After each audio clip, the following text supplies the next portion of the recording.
Hello বন্ধুরা, অপরূপ সৌন্দর্যের লীলাভূমি সেন্ট মার্টিন দ্বীপ।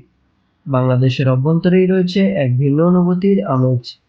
সেন্ট মার্টিন বাংলাদেশের একমাত্র প্রবাল দ্বীপ, যেখানে রয়েছে সাগরের নীল জলের ও আকাশের নীলিমার এক অপরূপ হাতছানি। সেন্ট মার্টিন দ্বীপ, যা বাংলাদেশের মূল ভূখণ্ডের সর্বদক্ষিণে এবং কক্সবাজার জেলা শহর থেকে 120 কিলোমিটার দূরে অবস্থিত একটি ক্ষুদ্র দ্বীপ।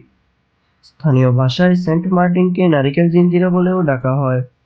অপূর্ব প্রাকৃতিক সৌন্দর্যমণ্ডিত এই দ্বীপটি বাংলাদেশের অন্যতম পর্যটন স্থান। নীল আকাশের সাথে সমুদ্রের নীল জলের মিতালি এবং সারি সারি নারিকেল গাছ এই দ্বীপকে করেছে অনন্য। অনুসন্ধানের আজকের এই পর্বে জানব বাংলাদেশের একমাত্র প্রবাল দ্বীপ সেন্ট মার্টিন দ্বীপ সম্পর্কে।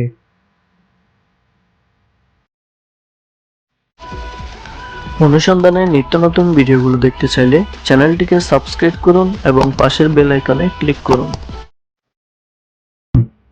কবে প্রথম এই দ্বীপটিকে মানুষ শনাক্ত করেছিল তা জানা যায়নি।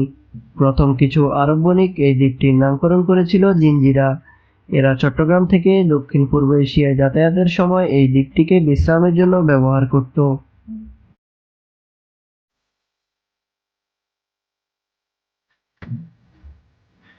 1890 খ্রিস্টাব্দের দিকে কিছু বাঙালি এবং রাখাইন সম্প্রদায়ের মানুষ এই দ্বীপে বসতি স্থাপনের জন্য আসে।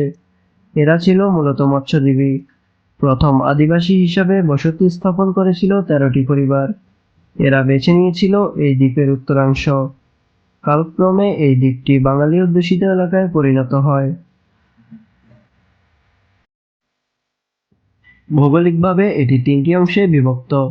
উত্তর অংশকে বলা হয় নারিকেল জঞ্জিরা বা উত্তরপাড়া, দক্ষিণাঞ্চলীয় অংশকে বলা হয় দক্ষিণপাড়া এবং এর সঙ্গে সংযুক্ত রয়েছে দক্ষিণ ও পূর্ব দিকে বিস্তৃত একটি সংকীর্ণ লেজের মতো এলাকা। এই সংকীর্ণতম অংশটি গলাচিপা নামে পরিচিত। দ্বীপের দক্ষিণে 100 থেকে 500 বর্গমিটার আয়তনের একটি ছোট দ্বীপ রয়েছে, যা স্থানীয়ভাবে ছেড়াদিয়া বা সিরাদিয়া নামে পরিচিত।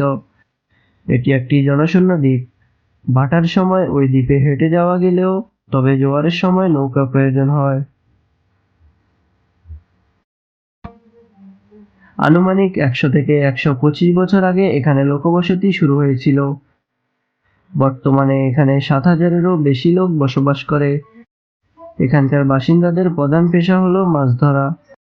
পর্যটক ও হোটেল ব্যবসায়ীরাই প্রধানত তাদের কাছ থেকে মাছ কেনেন। তাছাড়া দ্বীপবাসী অনেকে মাছ, নারিকেল ও ঝিনুকের ব্যবসা করে থাকেন। মায়ানমারের আরাকান থেকে বাংলাভাষী রোহিঙ্গাদের দ্বীপ অঞ্চলে প্রায়শই দেখা যায়। দ্বীপটি একটি জনপ্রিয় পর্যটন কেন্দ্র। পর্যটন মৌসুমে এখানে প্রতিদিন 5টি লঞ্চ বাংলাদেশের মূল ভূখণ্ড হতে আসা যাওয়া করে। সেন্ট মার্টিন দ্বীপে বর্তমানে বেশ কয়েকটি ভালো আবাসিক হোটেল রয়েছে।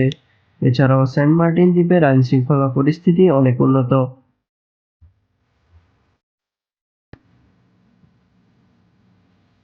আগে থেকেই এই দ্বীপে কেয়া এবং ঝাউ গাছ ছিল।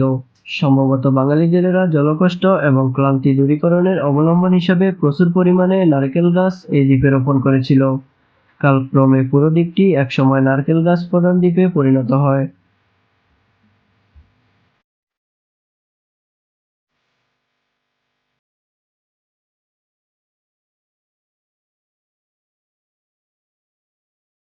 তো ভিউয়ার্স, এই ছিল আমাদের আজকের এই পর্বে। অনুসন্ধানের নিত্যনতুন ভিডিওগুলো দেখতে চাইলে চ্যানেলটিকে সাবস্ক্রাইব করুন এবং পাশে থাকা বেল আইকনটিতে ক্লিক করুন।